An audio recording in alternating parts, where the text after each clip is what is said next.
The grand chamber floated in the darkness of space like a massive crystal sphere. Inside, representatives from 47 different alien species sat in their designated seats. The chamber was built around a circular platform where speakers could address the entire assembly. Light filtered through the transparent walls, casting strange shadows across the gathered beings. Ambassador Sarah Chen stood on the speaking platform. She was the only human in a room filled with creatures that looked nothing like her. Some had scales, others had fur. Some floated in tanks of liquid, while others towered 3 times her height. She had been speaking for hours, defending her species against accusations she knew were unfair. High Arbiter Velthar looked down at her from the highest seat in the chamber. His insectoid body was covered in a gleaming exoskeleton that reflected the chamber lights. His 4 eyes watched Sarah with an expression she had learned to recognize as contempt. He clicked his mandibles together, a sound that echoed through the chamber. "Ambassador Chen, your words are noted," Velthar said. His voice translated into English by the devices all delegates wore. "But words cannot change facts. Humanity has existed in galactic society for only 200 years. In that short time, your species has colonized 89 star systems. You have expanded faster than any species in recorded history." Sarah kept her voice calm. "We colonize uninhabited systems. We have not taken territory from anyone. We follow all council regulations regarding expansion." A delegate from the Zorathi collective hissed from its seat. The reptilian creature's scales rippled with colors that Sarah's translator identified as anger. "You expand like a plague. Your ships are everywhere. Your merchants compete too aggressively. Your colonists refuse to accept proper guidance from elder species." "We compete fairly," Sarah replied, "and our colonists have the right to govern themselves according to human customs, as long as those customs do not violate council law." "We have broken no laws." "Your species is too violent," another delegate called out. This one was a Mytharian, a being of pure energy contained in a crystalline structure. "Your history is written in blood. Your entertainment glorifies war. Your children play games of combat. Every human colony maintains military forces far beyond what is necessary for defense." Sarah felt frustration building in her chest, but she maintained her diplomatic composure. "Many species have violent histories. The Zorathi fought wars for 3,000 years before achieving peace. The Krell Empire was built on conquest. The difference is that humanity learned from our mistakes quickly. We have not initiated conflict with any galactic power." "You have not had time," Velthar said coldly. "The Council has studied your species extensively. Your psychological profiles indicate dangerous tendencies. You are too aggressive, too territorial, too willing to resort to force when diplomacy would be preferable. You are too unpredictable." "Unpredictable because we do not fit your expectations," Sarah shot back. "Because we negotiate differently. Because we value individual freedom over collective harmony. That does not make us dangerous." The High Arbiter stood, his full height impressive even among the gathered aliens. "The Council has made its decision. We are not here to debate further. We are here to deliver our verdict." Sarah's heart began to pound. She had known this moment was coming, but hearing the words still felt like a physical blow. "The Council is proceeding with the vote?" "The vote was taken before this session began," Velthar said. "This hearing was merely a formality, a chance for you to speak before the verdict was announced. The Council is unanimous in its decision." The word unanimous hit Sarah like ice water. Even the species that had seemed sympathetic to humanity had voted against them. She thought about the backroom deals that must have been made, the promises and threats that had secured such complete agreement. "The Galactic Council hereby declares humanity a prohibited species," Velthar announced. His voice carried throughout the chamber and was being broadcast to every world in council space. "This designation is granted only in the most extreme circumstances, when a species poses an existential threat to galactic peace and stability." Sarah wanted to scream. She wanted to rage against the injustice, but she was a diplomat, trained to maintain control. "On what basis? We have broken no laws. We have attacked no one.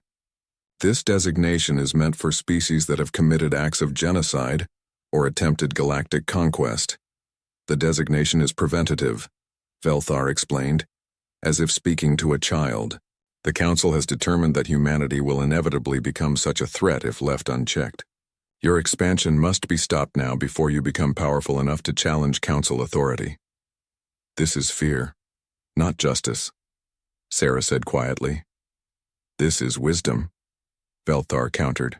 The Council has existed for 50,000 years. We have seen species like yours before. Species that expand too quickly, that refuse to accept their proper place in the galactic order. Such species always bring chaos. The Council's duty is to prevent that chaos before it begins. Sarah looked around the chamber at the assembled delegates. Some would not meet her eyes. Others stared at her with open hostility. Very few looked uncomfortable with what was happening. But none spoke in humanity's defense. What are the terms? Sarah asked, already knowing the answer would be devastating. All human colonies outside the Sol system must be evacuated within 1 galactic standard year, Velthar declared. That is approximately 14 Earth months. All humans must return to Earth. The 89 systems you have colonized will be redistributed among Council species according to their needs and contributions to galactic society. 14 months to evacuate billions of people? Sarah's voice finally showed her shock. That's impossible. The logistics alone, the Council will provide transportation assistance, Velthar said, but his tone suggested this was a minor concern. Any humans remaining outside the Sol system after the deadline will be considered hostile combatants and dealt with accordingly. The threat was clear. Extermination. Sarah felt sick. And Earth itself? Earth will remain human territory. The Sol system will be designated as a quarantine zone. A Council blockade will be established to ensure humanity does not expand again. You will be allowed to develop within your own system, but you will have no contact with the greater galaxy. You are imprisoning an entire species for crimes we have not committed, Sarah said. Her voice was steady, but inside she was calculating how many ships Earth had, how many trained soldiers, how much time they would have to prepare. We are protecting the galaxy, Velthar corrected. This decision is final. There will be no appeals. The Council has spoken with one voice. Sarah took a slow breath. She thought about the instructions she had been given before this session. Instructions that had seemed paranoid at the time. Instructions she now understood had been all too necessary. High Arbiter, members of the Council, she said formally, I have delivered humanity's position. I have argued our case according to all proper procedures. You have rejected our arguments and pronounced your sentence. I have only one more thing to say. Then say it and depart, Velthar commanded. You have 1 year to prepare for evacuation. I suggest you do not waste time with speeches. Sarah looked directly at the High Arbiter. Her next words were carefully chosen. They would be heard by every Council species. They would also be heard by humanity. And humanity would understand the real message beneath the surface. You have declared humanity a threat based on what you fear we might become, Sarah said slowly. You have decided to imprison us, to steal our colonies, to undo 2 centuries of human achievement. You believe this will prevent a war. She paused, letting her words sink in. But High Arbiter, you have made a critical error in your calculations. You have assumed that humanity was unprepared for this possibility. You have assumed that we did not foresee this exact scenario. You have assumed that we have been honest about our true military capabilities. Velthar's mandibles clicked in what might have been amusement. Are you threatening the Council, Ambassador? Do you claim humanity has hidden military forces? We have monitored your species constantly. We know exactly how many ships you have. 843 military vessels spread across your colonies. A respectable force for a young species, but nothing that could challenge the Council's combined might. Sarah smiled. It was not a pleasant smile. You have monitored the ships we allowed you to see. You have counted the forces we wanted you to count. You have, with typical arrogance, assumed that humanity would announce its true strength to potential enemies. For the first time, uncertainty flickered across Velthar's face. You are bluffing, attempting to forestall the inevitable with empty threats. Perhaps, Sarah agreed. Or perhaps humanity learned a valuable lesson from our first contact with the galaxy 200 years ago.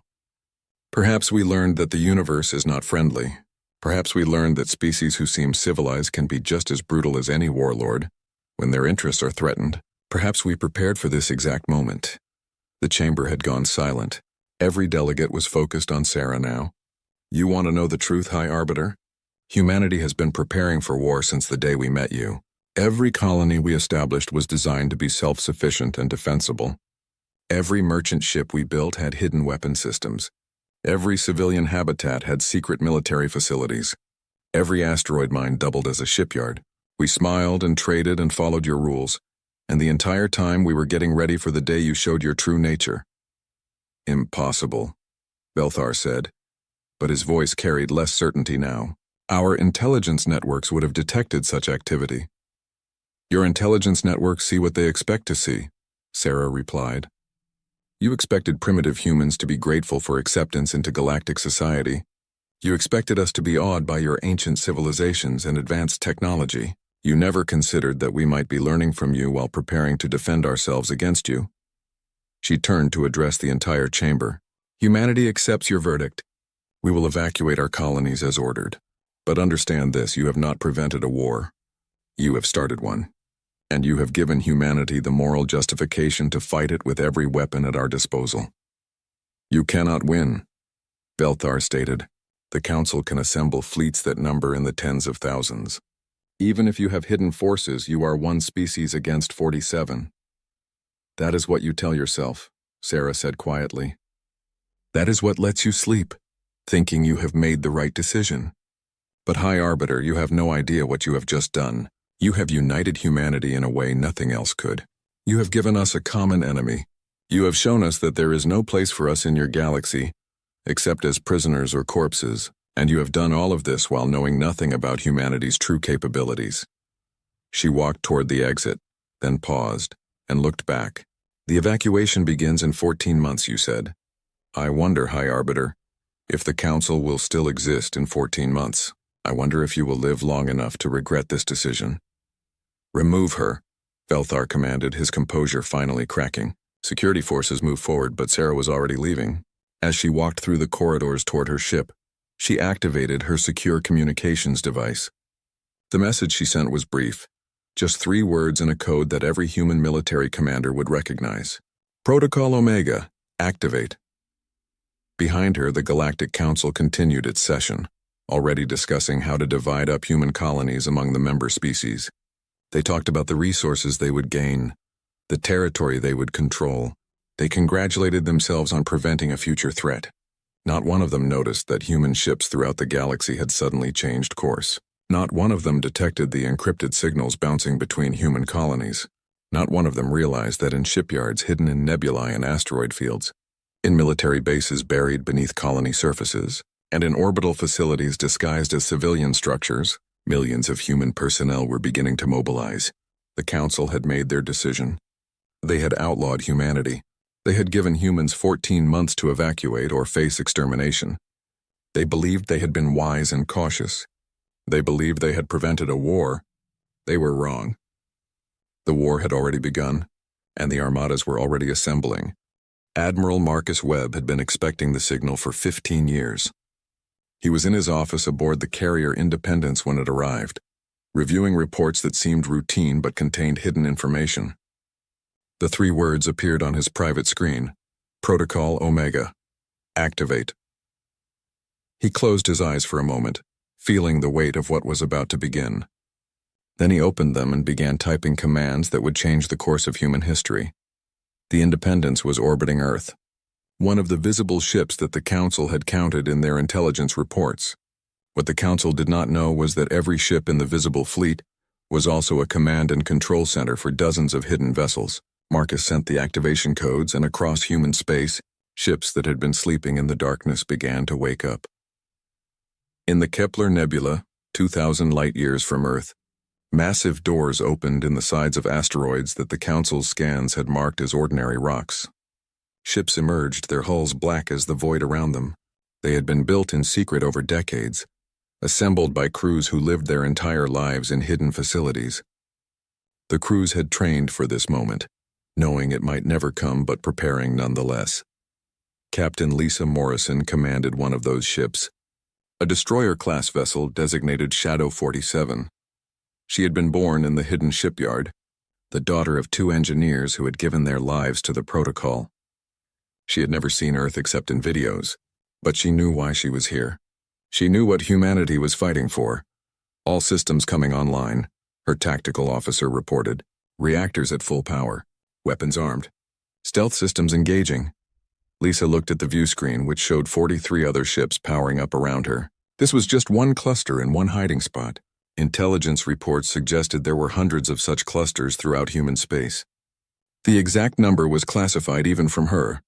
Only the senior admirals knew the full scope of the protocol. "Take us to Waypoint Alpha," she ordered. "Silent running. No active sensors until we reach the operational zone." The Shadow 47 moved forward, its engines producing almost no detectable emissions. The stealth technology had been developed by human scientists working from theories that the Council's species had declared impossible. Humans had a talent for making the impossible work. Back on Earth, in a bunker beneath the Rocky Mountains, General Keiko Tanaka was coordinating the mobilization of ground forces. The Council thought humans had colonial militias, small forces for local defense. They had no idea about the professional military that had been training in secret for generations. "Sir, all units are reporting in," her aide said. "The underground bases are going active. Transport ships are being loaded. The colonial defense forces are ready to deploy." Keiko studied the holographic display that showed human space. 89 colonies, billions of people, all of them about to become battlegrounds.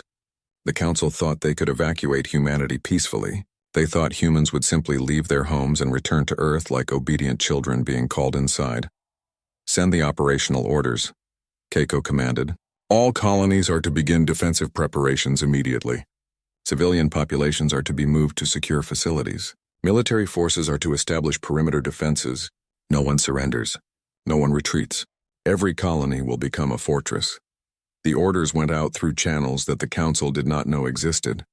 Humans had learned early to communicate in ways that alien species could not easily detect or decode. Human languages were complex, full of idioms and cultural references that did not translate well.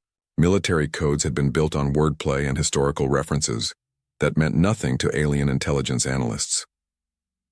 In a research facility on Mars, Dr. James Rodriguez was overseeing the final tests of weapon systems that had been developed over decades.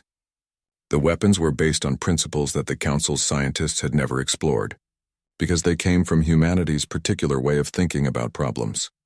"The pulse cannons are ready," his lead engineer reported. "Performance exceeds specifications. The Council's shields will not be effective against this frequency." "And the kinetic kill vehicles?" James asked. "Deployed and waiting. 3,000 of them scattered throughout the target zones. They look like space debris on any scan. When activated, they will accelerate to 0.98 light speed.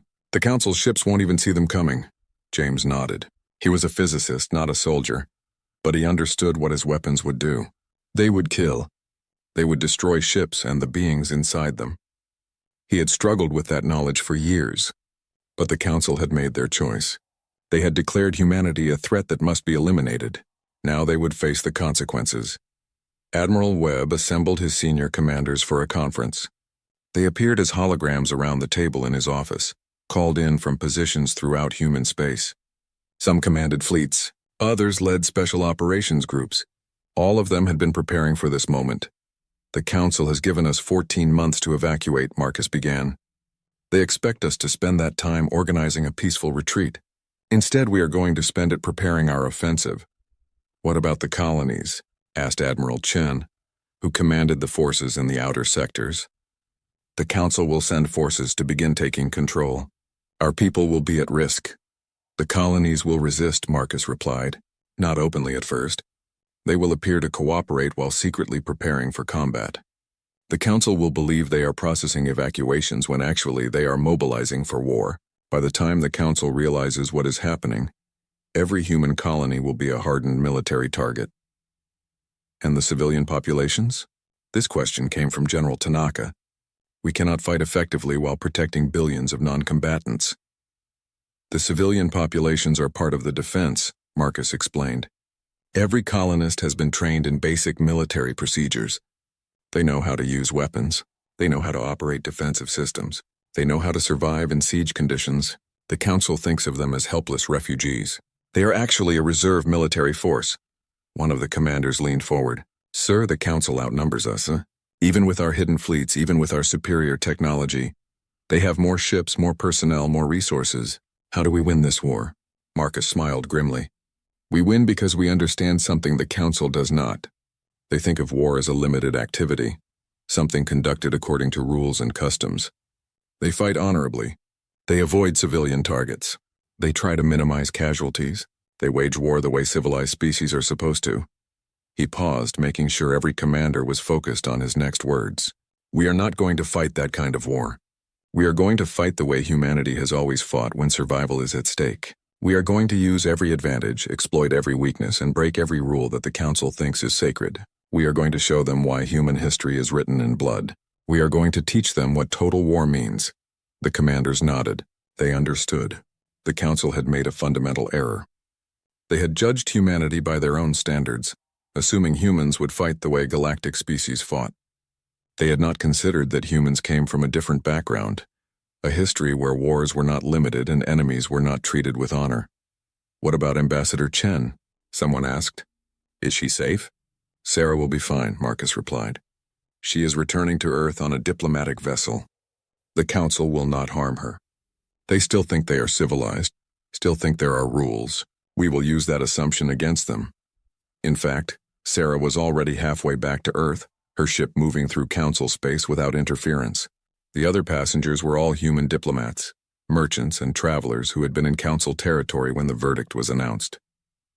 They sat quietly, many of them angry, some frightened. Sarah moved among them, speaking softly, offering reassurance. What she was really doing was passing information. Each person she spoke to received a brief message, a few words that seemed like comfort but actually contained coded instructions. By the time the ship reached Earth, every passenger would know their role in what was coming. The Council's intelligence services monitored the ship, of course. They listened to Sarah's conversations. They heard her telling people that humanity would survive this, that they would find a way through the crisis.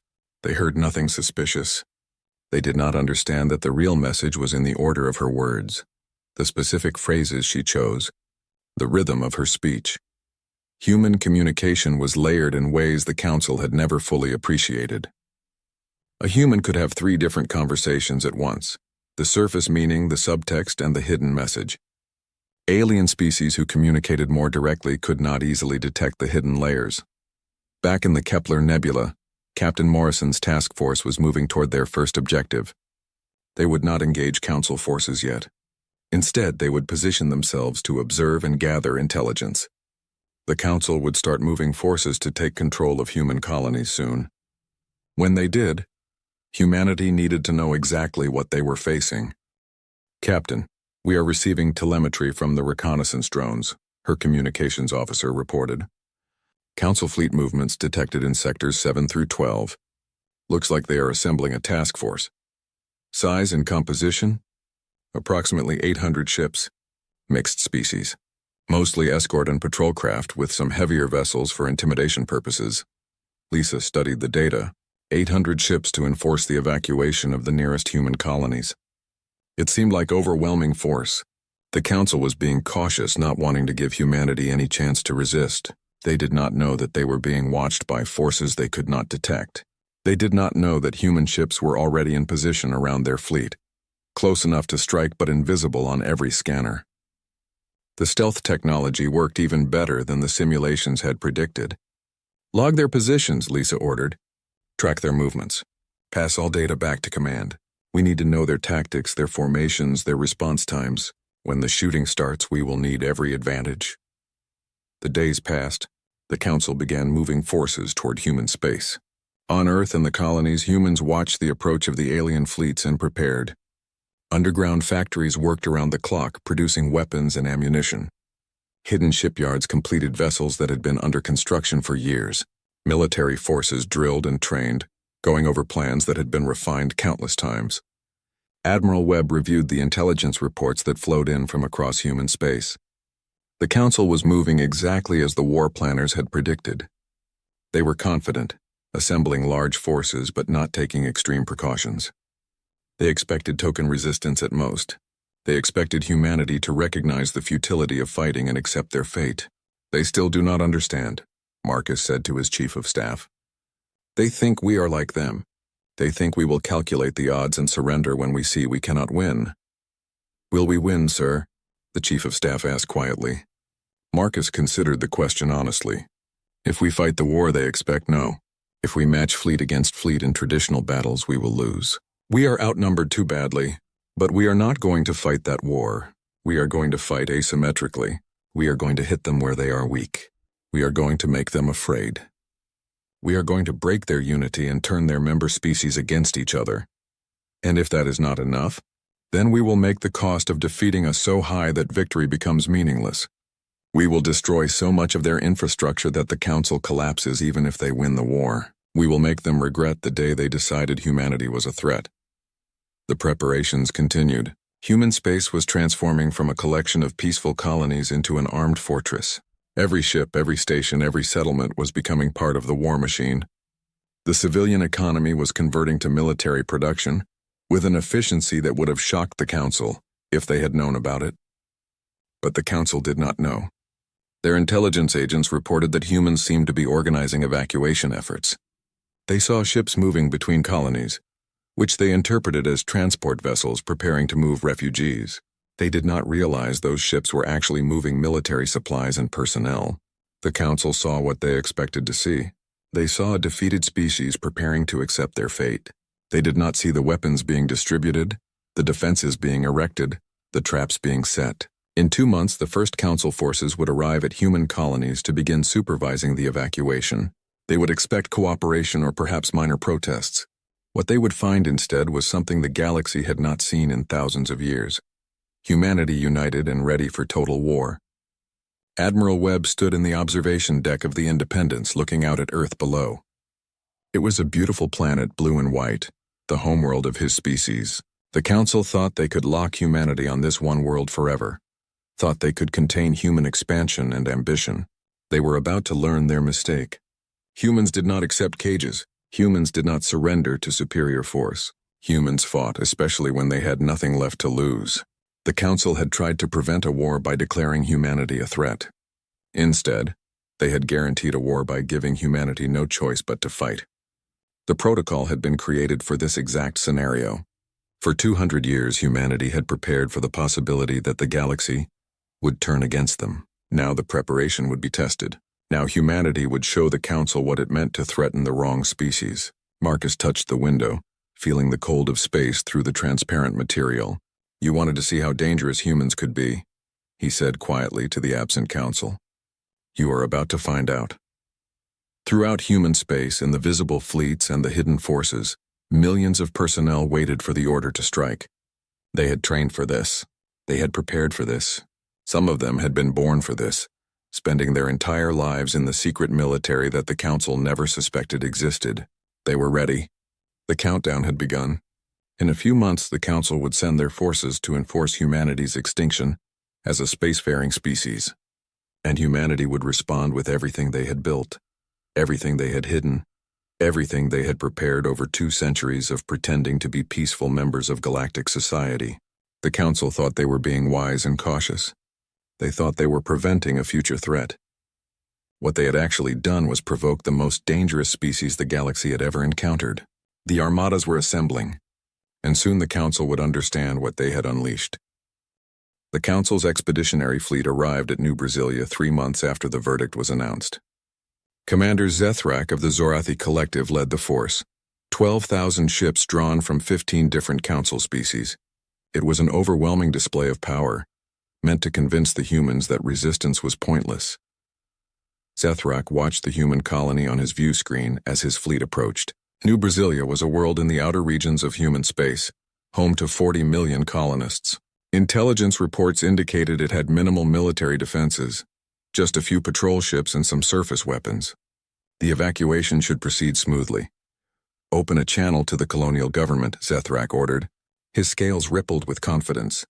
This was a simple assignment, hardly worthy of such a large fleet. But the Council was being cautious, not wanting to give humans any excuse to claim they were being treated unfairly. A human appeared on the screen, a middle-aged woman with graying hair and tired eyes.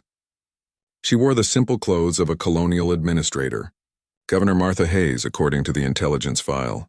This is Commander Zethrak of the Galactic Council Enforcement Fleet, he announced formally. I am here to supervise the evacuation of New Brasilia as mandated by Council decree. You have 8 months remaining to complete the evacuation. My forces will provide assistance and ensure order during the process. Governor Hayes nodded slowly. We received the Council's orders, Commander. We are preparing to comply. Excellent, Zethrak replied. I will be sending teams to the surface to coordinate with your administration. Transport ships will begin arriving within the next few days to begin moving your population to Earth. That will be acceptable, Hayes said. However, Commander, we have some concerns about the logistics. 40 million people is a large population to move. We would like to discuss the timeline. Of course, we can schedule meetings to address your concerns. The Council wishes this to proceed peacefully. The conversation continued in a professional manner. Zethrak found himself relaxing. The humans were being reasonable, recognizing that resistance would be futile. Perhaps this assignment would be easier than he had expected. What Zethrak did not know was that Governor Hayes was standing in a command center 50 meters below the surface, surrounded by military officers and tactical displays. The image he saw on his screen was being generated by computers, showing him what he expected to see rather than what was real. As soon as the channel closed, Hayes turned to her military commander. How long until they are in position? They are moving into orbit now, Colonel James Park replied. Typical Council formation, big ships in the center, escorts around the perimeter. They are not even running full sensor sweeps. They think we are helpless. Then let us show them the truth, Hayes said coldly. Activate the defense grid.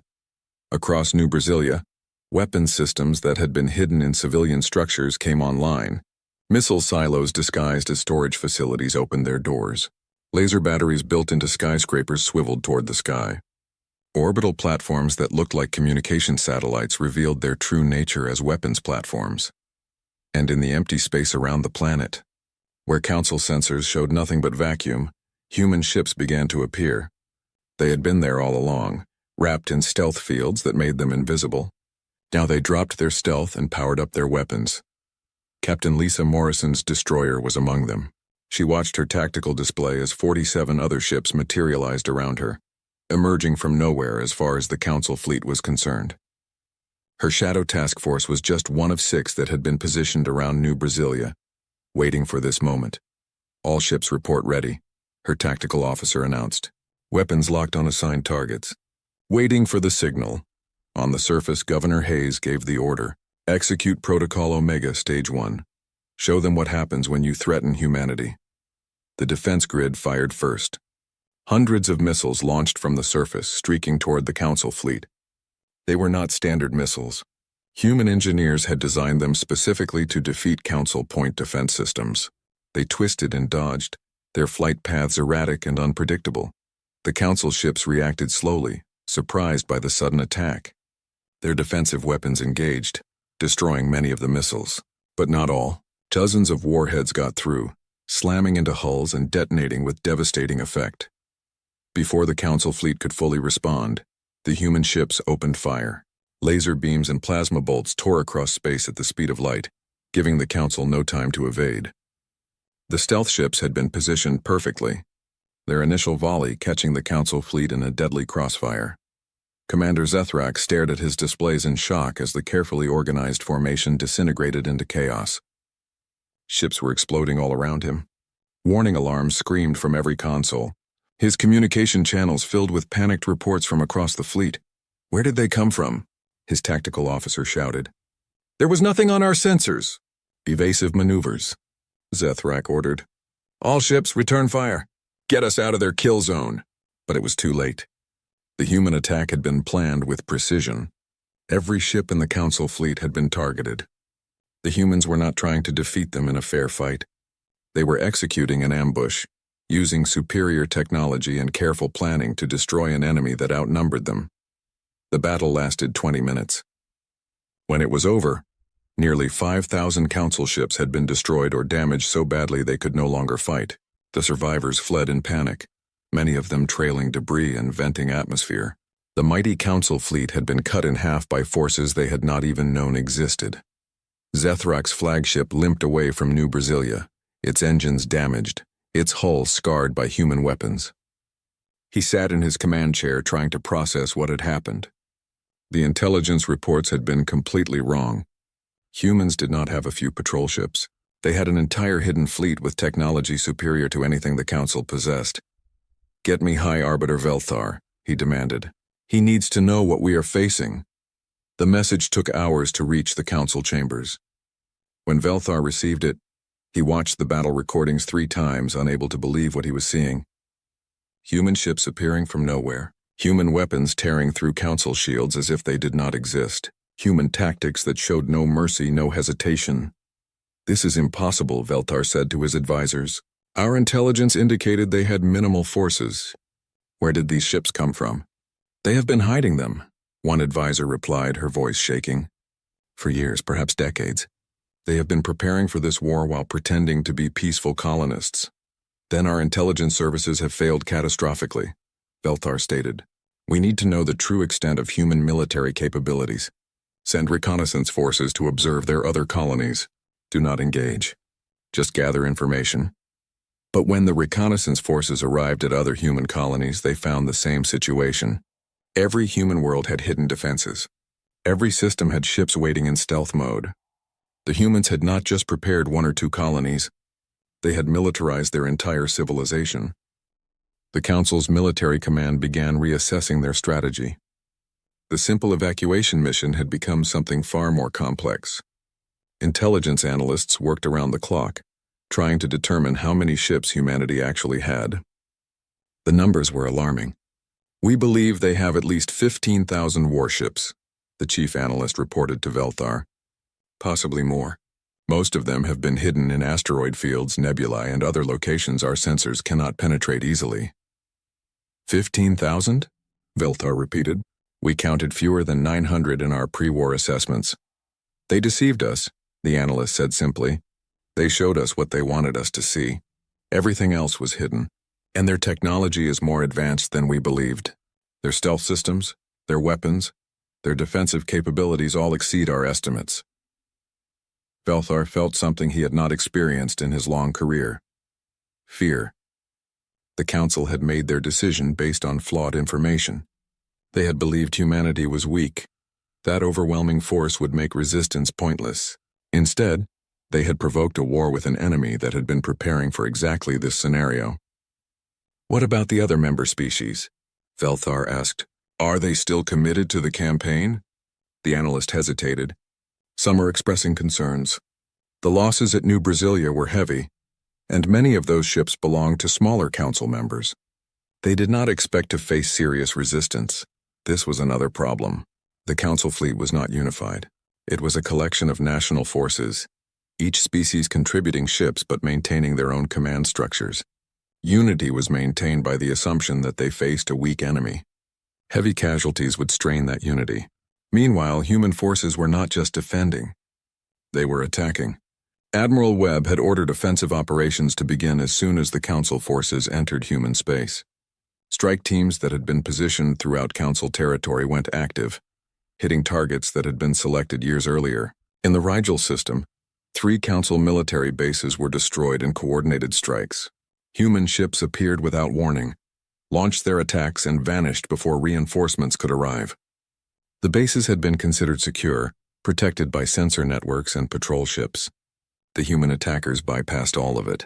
In Council space near the Draco sector, a major supply convoy was intercepted and destroyed. 200 transport ships carrying weapons and supplies for the Council forces were caught by human raiders. The escorts fought back, but they were overwhelmed. Not a single transport survived. The attacks followed a pattern. Human forces struck at logistics and infrastructure, not at heavily defended military targets. They destroyed supply depots, shipyards, fuel refineries, and communication hubs. Each attack caused more damage to the Council's ability to wage war than destroying an equivalent number of warships would have done. They are not fighting the way we expected, a Council military commander complained in a strategy meeting. They avoid our strong points and attack our weak spots. They do not try to hold territory. They strike and withdraw before we can respond. This is guerrilla warfare, another commander said. The term had to be translated from human languages, as most Council species had no equivalent concept. They are using mobility and surprise to offset our numerical advantage. Then we need to force them into a decisive battle, the first commander argued. We need to find their main fleet and destroy it. But the human fleet did not concentrate in one place. It operated in small task forces, each one independent, each one hitting a different target. The Council could not find the main fleet because there was no main fleet. There were dozens of smaller forces, all of them mobile, all of them dangerous. 3 months into the war, the Council had lost over 10,000 ships. Human losses were estimated at fewer than 2,000. The exchange rate was unsustainable. If the war continued like this, the Council would run out of ships before humanity did. Worse, the political situation was deteriorating. Some Council species were questioning whether the war was worth the cost. They had joined the campaign expecting easy victory. Now they were facing heavy losses with no end in sight. Internal conflicts were emerging as different species blamed each other for the failures. The Krell Imperium, one of the largest contributors to the Council fleet, announced that it was withdrawing forces to defend its own territory. Human raids had struck several Krell colonies, and the Imperium's government decided that protecting their own worlds was more important than enforcing Council decrees. Other species began making similar calculations. The unity that had allowed the Council to declare humanity a prohibited species was cracking under the strain of unexpected resistance and mounting casualties. Velthar watched his carefully constructed alliance falling apart and realized that the Council had made a fundamental error. They had assumed that declaring war and actually winning a war were the same thing. They had believed their own propaganda about being the defenders of galactic peace and stability. What they had actually done was attack a species that was better prepared, better equipped, and more willing to fight than anyone had imagined. And now the cost of that mistake was becoming apparent. On Earth, Admiral Webb received the reports of Council forces withdrawing, of member species questioning their commitment to the war. He allowed himself a moment of satisfaction. The first phase of Protocol Omega was proceeding exactly as planned. They thought they could intimidate us into surrender, he said to his staff. They thought a show of force would be enough. They did not understand that humans do not surrender when threatened. We fight. And we fight to win.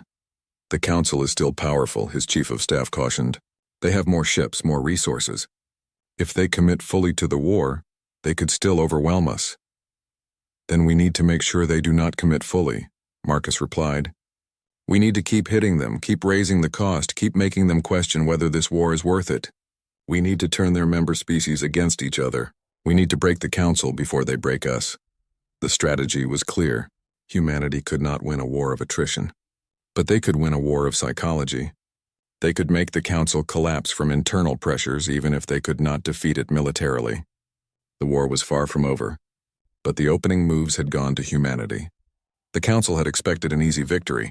Instead, they had found themselves in a fight for survival against an enemy that refused to follow the rules of civilized warfare. High Arbiter Velthar sat in his chambers, reviewing casualty reports and diplomatic messages from unhappy member species. He had been so certain that declaring humanity a prohibited species was the right decision. Now he wondered if it had been the greatest mistake in Council history. The humans had been preparing for this war since first contact. They had built hidden fleets, developed advanced weapons, and trained millions of personnel, all while pretending to be peaceful colonists interested only in trade and exploration. The Council had been deceived, and now they were paying the price for their assumption that humans were weak and unprepared. The war was just beginning, but already the outcome was uncertain. The mighty Galactic Council, which had ruled for 50,000 years, had met an enemy it might not be able to defeat. And in human space, the armadas continued to assemble, preparing for the next phase of the war. The fortress world of Carthan had stood unconquered for 12,000 years. It was a massive installation built into an asteroid the size of a small moon, protected by shields that could withstand direct hits from capital ship weapons. The Krell Imperium had constructed it as their primary military base in the galactic core, and it was considered impregnable by every military analyst in Council space. Admiral Marcus Webb studied the tactical displays showing Carthan's defenses. Hundreds of automated weapon platforms surrounded it. Patrol fleets constantly swept the area. The fortress's sensors could detect ships across several light years. No force had ever successfully attacked it. "This is madness," General Tanaka said, reviewing the assault plan. "We will lose half our fleet trying to take that fortress. Even if we succeed, the cost will be catastrophic." "That is what the Council thinks," Marcus replied. "That is why we are going to take it." When Carthan falls, the entire galaxy will understand that humanity cannot be stopped. How? Tanaka demanded. Their defenses are too strong.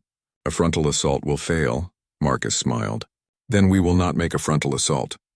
We will use a tactic that the Council's military doctrine says is impossible. We will infiltrate the fortress before we attack it. The plan was audacious to the point of insanity. A team of human special forces would infiltrate Carthan disguised as maintenance workers.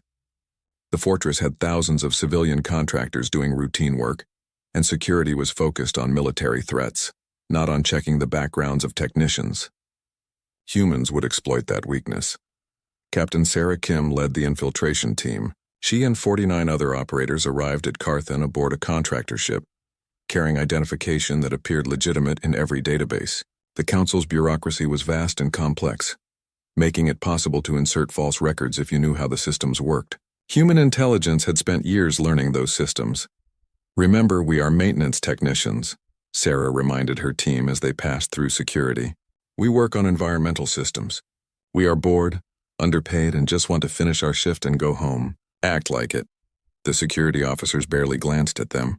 The Council species had trouble distinguishing one human from another, a weakness that Sarah's team exploited ruthlessly. As long as their documentation matched the database, the guards assumed they were legitimate. Once inside the fortress, the team split up. They had memorized the layout from stolen blueprints. Each operator knew their target.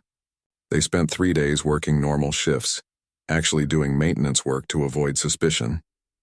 No one noticed when they planted small devices in critical locations throughout the fortress. The devices were undetectable by Council sensors because they were not active. They were just chunks of metal and chemical compounds carefully positioned. Only when activated would they become weapons, and they would not be activated until the human fleet arrived. Admiral Webb brought a force of 3,000 ships to Carthan. It seemed like a suicidal attack. The fortress had destroyed larger fleets during past wars, but Marcus was not relying on conventional tactics. All ships maintain formation, he ordered as they approached. Draw their fire. Make them commit their defenses. The Council forces responded exactly as predicted. The orbital weapons platforms opened fire. The patrol fleet moved to intercept.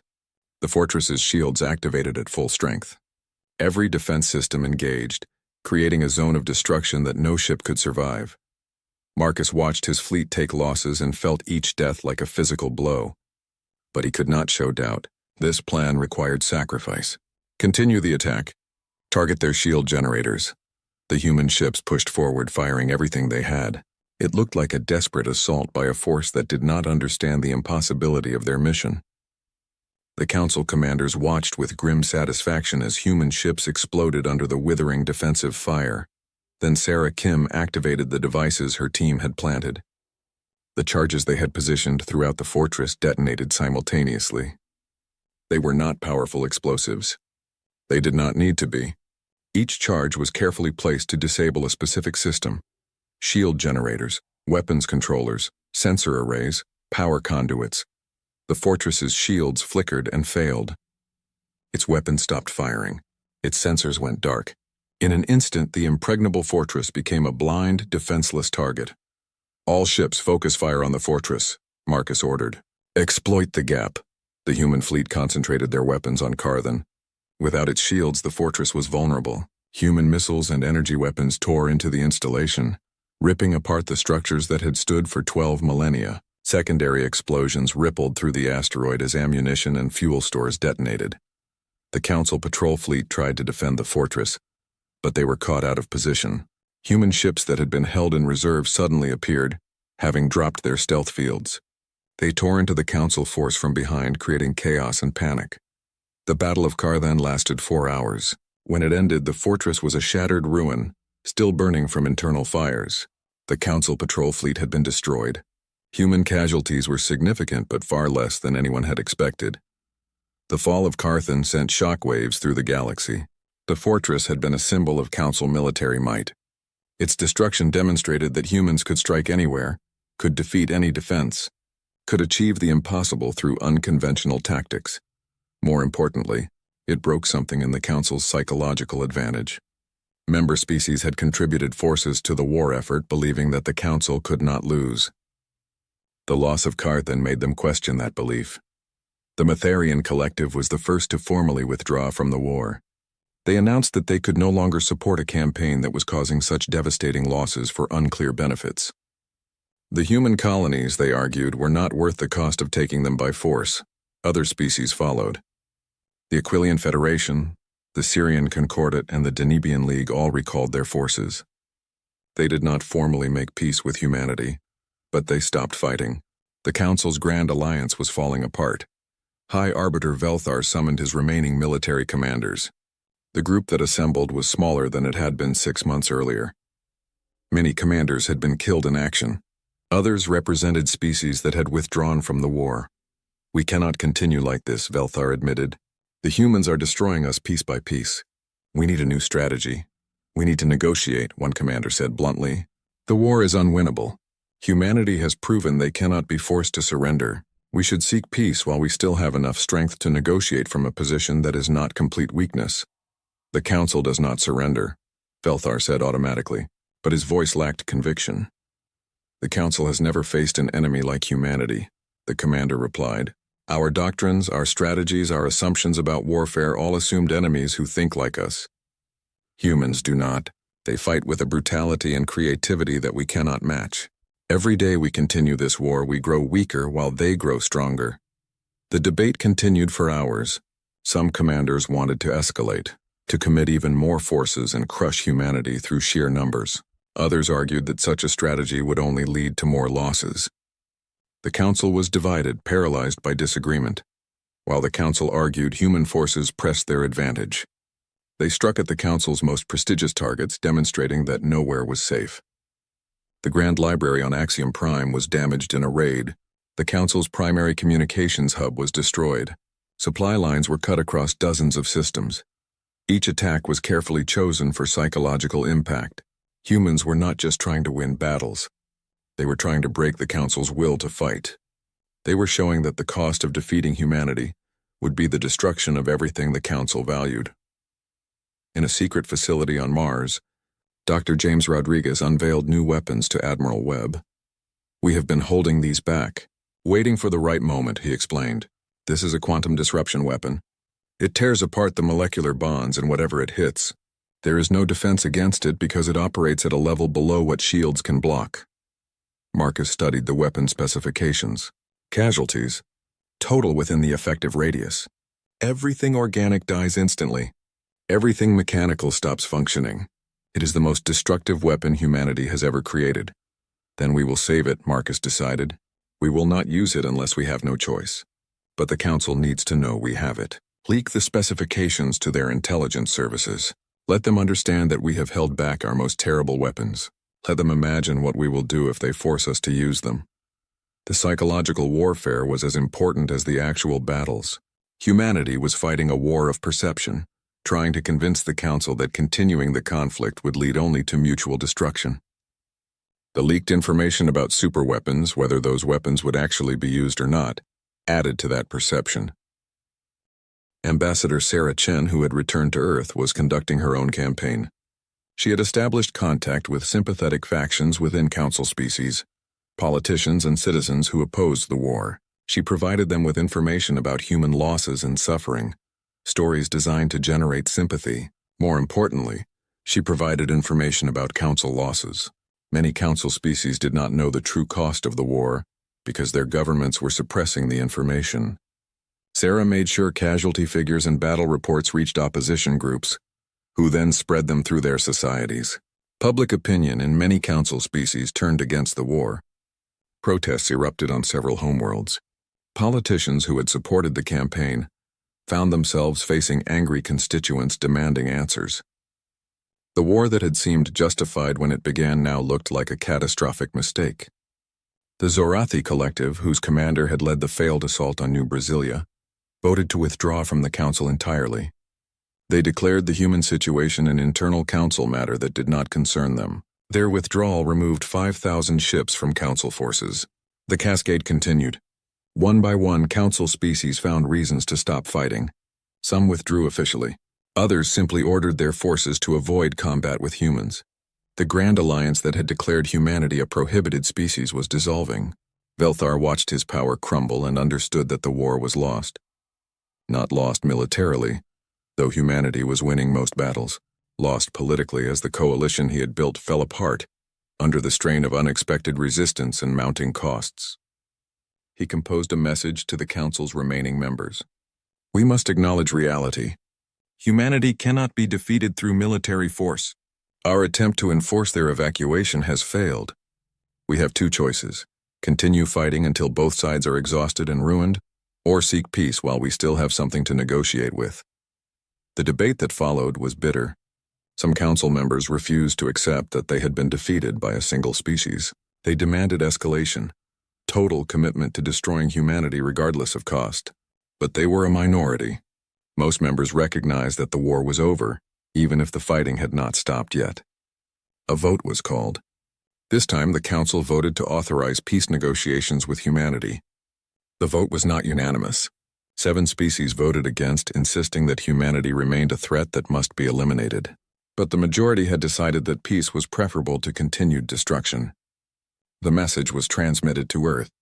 The Galactic Council requests negotiations to end hostilities and establish terms for peaceful coexistence between humanity and Council species.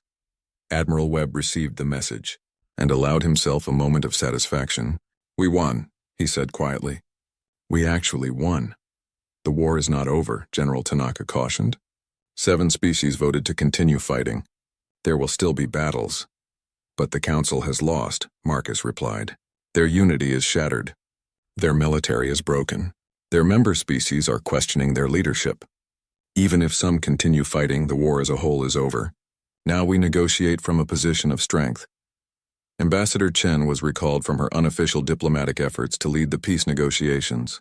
She knew that the peace would be as important as the war. Humanity needed to establish itself not as a conquered species, but as an equal power in galactic affairs. The negotiations would be difficult. The Council would try to save face to maintain some illusion of authority. Humanity would need to be firm but not vindictive. The goal was not to humiliate the Council, but to ensure that humanity would never again face the threat of extinction at alien hands. But that was for later. For now, humanity celebrated. They had been declared a prohibited species, marked for extinction or imprisonment. They had faced an alliance of 47 alien civilizations with thousands of years of history and technology. And they had won. The victory came at a cost. Thousands of human ships had been destroyed. Tens of thousands of personnel had died. Several colonies had been damaged in the fighting. But humanity had survived. More than survived, they had proven themselves to be the equal of any species in the galaxy. High Arbiter Velthar sat in his chambers, contemplating his failure. He had been so certain that declaring humanity prohibited was the right decision.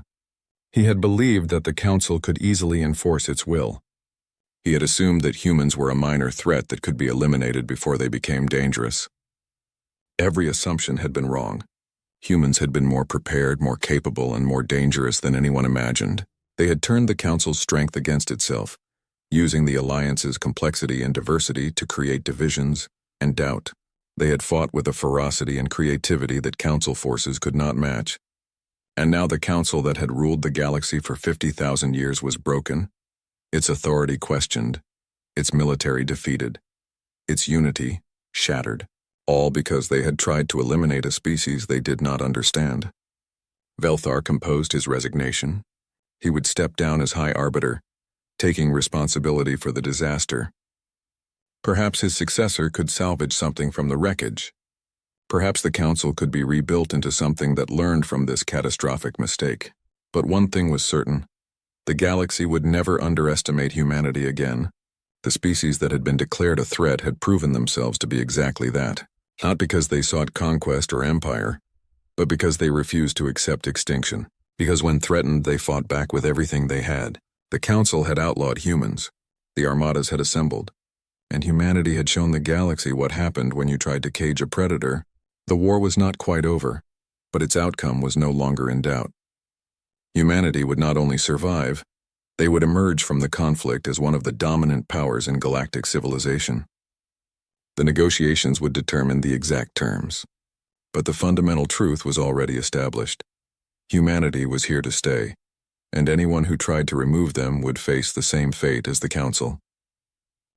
The conference room aboard the human dreadnought Resilience was designed to make a statement. The walls displayed images of human colonies, showing cities rebuilt after Council attacks and memorials to those who had died in the war. The table was made from wood grown on New Brasilia, a reminder of the battle where humanity had first revealed its true strength. Ambassador Sarah Chen sat at the head of the table, flanked by Admiral Webb and General Tanaka. Across from them sat what remained of the Council's leadership, High Arbiter Velthar's successor, a crystalline being named SCI-FI, and representatives from the 23 species that had stayed with the Council through the end of the war. "Let us be clear about the situation," Sarah began. Her voice was calm but firm. 6 months ago, the Council declared humanity a prohibited species and demanded we abandon our colonies. Instead, we fought back. We defeated your fleets. We destroyed your fortresses. We forced your alliance to collapse. 24 species have withdrawn from the Council. Your military capabilities are a fraction of what they were. You have come here not as victors dictating terms, but as defeated powers seeking mercy. SCI-FI's crystalline form shifted, colors moving beneath her surface in patterns that indicated discomfort. The Council acknowledges that the situation has changed. We are prepared to discuss a peaceful resolution. Then let me tell you what that resolution looks like. Sarah continued. She activated a holographic display showing her terms. First, the Galactic Council as it currently exists will be dissolved. The organization that declared humanity prohibited, that attempted genocide, cannot continue to govern galactic affairs. Impossible, one of the Council delegates objected. The Council has maintained peace for 50,000 years. To dissolve it would create chaos. The Council created chaos when it tried to eliminate humanity. Admiral Webb interjected. You started a war that killed millions and destroyed the unity you claim to value. The old Council is finished. The only question is what replaces it. Sarah brought up the next point. Second, all human colonies will be recognized as legitimate sovereign territory. The systems we have colonized belong to humanity. No Council species will have any claim on them. Additionally, humanity will receive compensation for the damage done during the war. We calculate the value at approximately 15 trillion galactic credits. 15 trillion, SCI-FI repeated, shocked. That amount would bankrupt multiple Council species. That is the cost of your decision to wage war on us, Sarah replied without sympathy. You wanted to take our colonies and imprison us on Earth. You failed, but you caused tremendous damage in the attempt. Someone must pay for rebuilding what you destroyed. The negotiations continued for hours. Each point was contested, but humanity held all the advantages. The Council had lost the war. They had no choice but to accept terms that would have been unthinkable 6 months earlier. On the third day of negotiations, Sarah presented the most controversial demand. Humanity will have direct oversight authority in the formation of any new galactic governance structure. We will not accept being subject to the decisions of an organization we have no voice in. Never again will humanity be declared a threat by powers that do not understand us. You want to rule the galaxy, one delegate accused. We want to ensure we are never threatened with extinction again, Sarah corrected. If that means having significant influence over galactic governance, then yes, we will insist on that. You forced this situation by attacking us. Now you live with the consequences. The Council delegates requested a recess to discuss the terms privately. Sarah knew what they were doing, trying to find some way to reject the demands without restarting the war. But they would find no such option. Humanity had won decisively, and the terms reflected that reality. When negotiations resumed, SCI-FI spoke for the Council. We cannot accept these terms in their entirety. They would reduce the Council to irrelevance and place humanity in a position of dominance over species with thousands of years more experience in galactic affairs. Then make a counteroffer, Sarah invited, but understand that any offer must include recognition of human sovereignty over our colonies, significant compensation for war damages, and meaningful human participation in whatever governance structure emerges. Those points are non-negotiable. The negotiations dragged on for 2 weeks. Each side made concessions on smaller points while holding firm on the major issues. Gradually, a treaty began to take shape. The Council agreed to dissolve itself and reform as the Galactic Assembly, a new organization with different rules. All species would have equal voting rights regardless of age or size. Decisions would require broader consensus, preventing any small group from imposing their will on others. Humanity would be recognized as a senior member of the Assembly, with special veto authority on any decisions that could affect their survival or expansion. It was not quite the oversight Sarah had demanded, but it ensured that humanity could never again be declared prohibited without their consent. The compensation was reduced to 8 trillion credits, to be paid over 20 years. It was less than Sarah had demanded, but still a massive sum that would fund reconstruction across human space. Most importantly, the treaty included a clause that prohibited any species from being designated as prohibited, without clear evidence of aggressive action. The Council's preemptive strike doctrine was abolished. No species could be attacked simply because others feared what they might become. While the negotiations proceeded, fighting continued in some sectors. 7 Council species had voted against peace and were still attacking human colonies. But without the support of the full Council, their efforts were ineffective. Human forces defeated them in battle after battle. The Krell Imperium, largest of the holdout species, suffered a devastating loss when human forces destroyed their home fleet in a surprise attack. The raid was bold to the point of recklessness, striking directly at the Krell homeworld.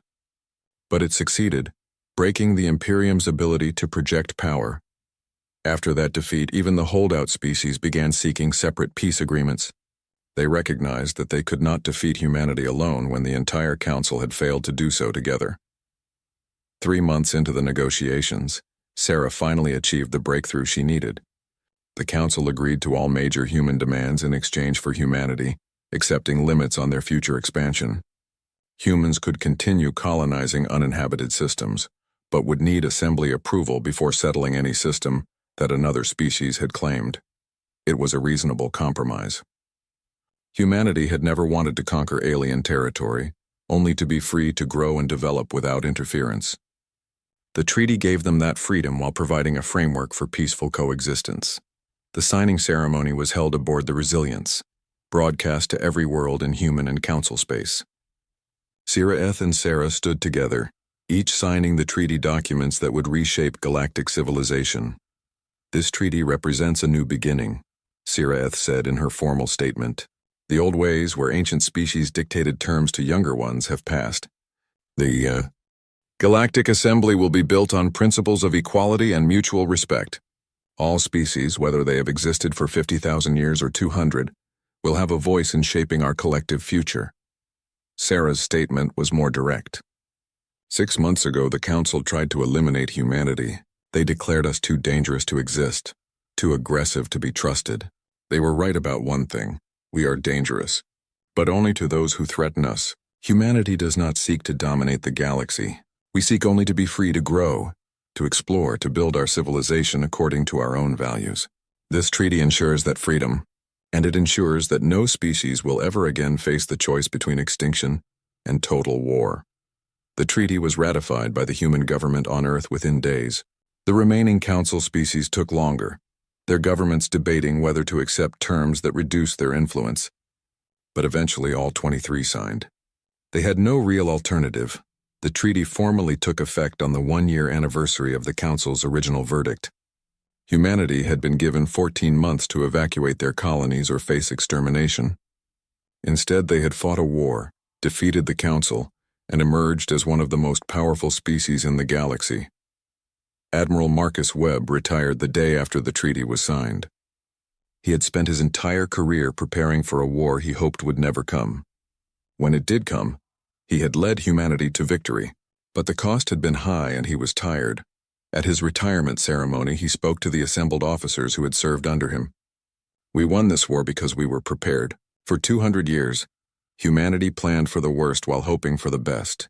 When the worst came, we were ready. But I hope you never have to fight another war like this. I hope the galaxy has learned that humanity cannot be pushed around, cannot be threatened, cannot be eliminated. I hope we can now focus on building rather than destroying." General Tanaka succeeded him as commander of human military forces. Her first order was to begin standing down the hidden fleets that had been activated for the war. Many of the secret bases would remain operational, insurance against future threats, But the massive mobilization that had caught the Council by surprise would be reduced to peacetime levels. Dr. Rodriguez continued his research, but with a different focus. Instead of developing weapons, he began working on technologies for peaceful exploration and development. The quantum disruption weapon he had shown Webb was dismantled, its components locked away in secure storage. It would remain there unless humanity faced another existential threat. Sarah Chen was appointed humanity's first ambassador to the new Galactic Assembly. She would represent human interests as the assembly took shape, ensuring that the new organization did not repeat the mistakes of the old council.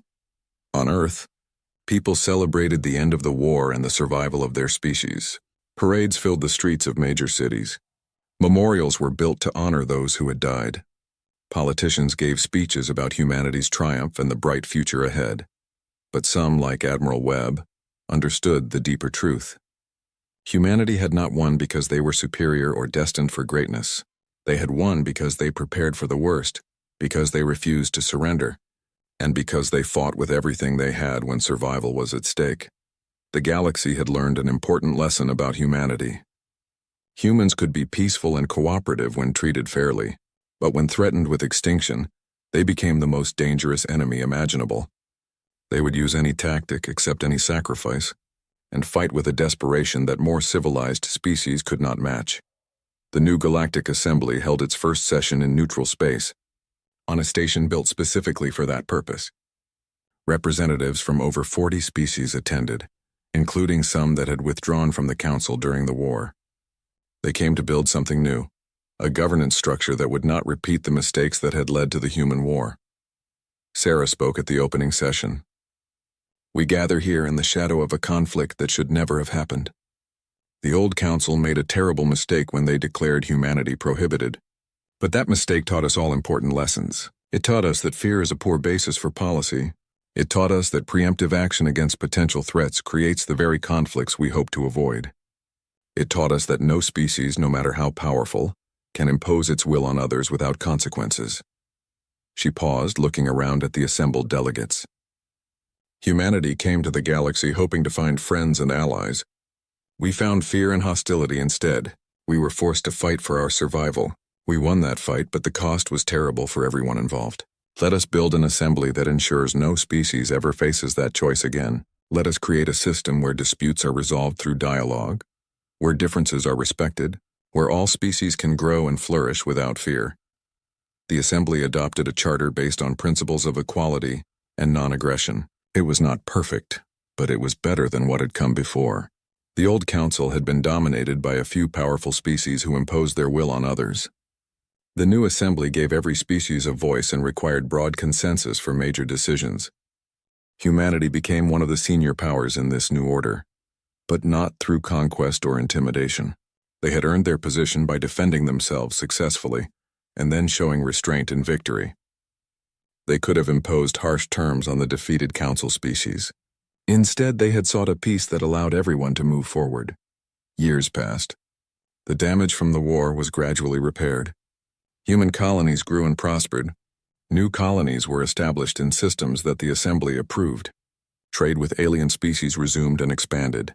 The scars left by the conflict began to heal. Admiral Webb, in his retirement, sometimes wondered what would have happened if the Council had approached humanity differently, if they had sought cooperation instead of control, if they had treated humans as equals instead of threats. Perhaps the war could have been avoided entirely. But he also knew that humanity had needed that war in a strange way. It had forced them to reveal their true capabilities. It had united them in a way nothing else could have. It had proven to the galaxy and to themselves that humans belonged among the stars, that they could not be pushed aside or eliminated. The hidden fleets remained, ready to be activated if needed. The secret bases continued their work, developing new technologies and training new generations of personnel. Protocol Omega was still operational, updated and refined based on lessons learned from the war, because humanity had learned their own lesson from the conflict. The galaxy was not always friendly. Threats could emerge unexpectedly, and the only way to ensure survival was to remain prepared, to maintain strength, to never become complacent. High Arbiter SCI-FI, who had negotiated the peace on behalf of the defeated council, sometimes met with Sarah Chen to discuss assembly business. They had become something like friends, united by their shared experience of the negotiations that had reshaped galactic civilization. "Do you think it will last?" Siraeth asked one day, referring to the peace. "Or will humanity and the assembly eventually come into conflict again?" Sarah considered the question carefully. "That depends on the assembly. If it respects human sovereignty and treats us fairly, the peace will last. We have no desire for conquest or domination. We want only to be free to grow and develop according to our own vision. But if the assembly tries to limit us, if it treats us as a threat that must be controlled, then yes, there will be conflict." "A warning?" Siraeth asked. "A statement of fact," Sarah replied. "Humanity has shown what we are capable of when threatened. We prefer peace, but we are very good at war. The choice of which we engage in depends largely on how others treat us." Siraeth's colors shifted in a pattern Sarah had learned to recognize as understanding. "The galaxy will remember that lesson. The human war changed everything. The old order, where ancient species ruled and younger ones obeyed, is finished. The new order must be built on different principles, or it will fail as the Council failed. That was the ultimate legacy of the war. The Galactic Council had outlawed humans, confident in their power and their righteousness. The armadas had assembled ready to enforce the Council's will. And humanity had shown them that power alone was not enough, that righteousness without wisdom was dangerous, and that underestimating an opponent was the gravest mistake any civilization could make. On New Brasilia, Governor Martha Hayes stood at the memorial built for those who had died defending the colony. 3,000 names were carved into the black stone wall, colonists and soldiers who had given their lives in the opening battle of the war. She came here often, remembering the faces of people she had known, people she had sent into combat. "Was it worth it?" a young colonist asked her once, standing beside her at the memorial. Martha had thought about that question many times. The cost had been terrible, but the alternative would have been worse. "We had no choice," she finally answered. "The Council gave us the choice between extinction and resistance. We chose to fight. And because we fought, because so many gave their lives, humanity survived. Yes, it was worth it, but I wish it had never been necessary." That sentiment was shared by many across human space. The war had been won, but the victory was bittersweet. The dead could not be brought back. The years spent preparing for conflict could not be reclaimed. The resources consumed by the war effort could have built new colonies, developed new technologies, explored new frontiers. But those sacrifices had purchased something precious: security. Humanity would never again face the threat of being declared prohibited. They had proven themselves too dangerous to threaten, too capable to underestimate. The galaxy had learned to respect human sovereignty, not out of love or admiration, but out of fear of what would happen if they did not. In the assembly chambers, debates continued about the future of galactic civilization. Some species proposed restrictions on military buildups, worried about arms races. Others advocated for mutual defense treaties. Still others focused on economic cooperation and cultural exchange. Sarah participated in these debates, always pushing for policies that protected human interests while promoting stability. She walked a careful line between being aggressive enough to ensure respect and restrained enough to avoid appearing threatening. It was exhausting work, but necessary. One day, a delegate from a species that had fought against humanity approached her privately. The Aquilian representative, a winged being named Kresh, had lost family members in the war. Sarah expected hostility, but instead found curiosity. "I want to understand," Kresh said. "How did your species prepare so thoroughly for a war you supposedly did not expect? The hidden fleets, the secret bases, the advanced technology. You claim to be peaceful colonists, but you were building a war machine the entire time." Sarah considered how to answer. "We did not know war would come, but we knew it was possible. Humans have a saying, hope for the best, prepare for the worst. When we first encountered the galactic community, we saw species far more advanced than us with thousands of years of history. We also saw that they viewed us with suspicion. We decided to protect ourselves while appearing harmless. It was not deception for its own sake. It was survival strategy. So you never trusted us," Kresh observed. "We wanted to trust you," Sarah replied honestly, "but trust must be earned. The Council never gave us reason to trust. They tolerated our presence but never truly accepted us as equals. We saw the way they looked at us, the way they spoke about us when they thought we were not listening. We knew that if we ever became inconvenient, the council would move against us, so we prepared. Kresh was silent for a moment, processing this. And now? Do you trust the assembly? More than we trusted the council, Sarah said. But we will continue to maintain our defenses. We will continue to prepare for threats, because the fundamental lesson humanity learned is that the galaxy is not safe. Peace exists only as long as all sides choose peace. The moment one side decides on war, those who are unprepared will suffer. We will never be unprepared again. This philosophy shaped human policy in the years that followed. Humanity participated actively in the assembly, building relationships with other species and contributing to galactic stability. But they also continued to maintain military capabilities that far exceeded what most species knew about. The hidden fleets were partially revealed, giving the assembly a sense of human military strength. But other capabilities remained secret, insurance against future threats. Human intelligence services continued to monitor potential dangers. Research into advanced weapons continued, though more slowly than during the war. Some criticized this approach, arguing that humanity was too militaristic, too paranoid. But those critics had not faced what humanity faced. They had not been declared prohibited, had not fought for survival against overwhelming odds. They could afford to believe in permanent peace because they had never truly been threatened with extinction. 20 years after the war ended, a new crisis emerged. A species on the far edge of known space began expanding aggressively, attacking neighbors and ignoring assembly protocols. They were powerful, perhaps as powerful as the old council had been. The assembly debated how to respond. Some species wanted to negotiate to seek peaceful resolution. Others wanted to declare the aggressive species a threat and take preemptive action. The debate echoed the discussions that had led to humanity being declared prohibited, and Sarah recognized the danger immediately. We cannot repeat the council's mistake, she argued in the assembly chambers. Yes, this species is acting aggressively. Yes, they are violating our protocols. But declaring them a threat and attacking preemptively will only create the war we are trying to prevent. We must exhaust all diplomatic options first. And if diplomacy fails, another delegate demanded, if they continue attacking assembly members, then we defend those who are attacked, Sarah replied. We respond to actual aggression, not feared aggression. We use force when necessary, but only when necessary. That is the difference between the new assembly and the old council. Her arguments prevailed. The assembly sent diplomatic missions instead of battle fleets. They offered the aggressive species membership in the assembly, with all the benefits and responsibilities that entailed. They made clear that attacks on assembly members would be met with collective defense, but they also offered a path to peaceful integration.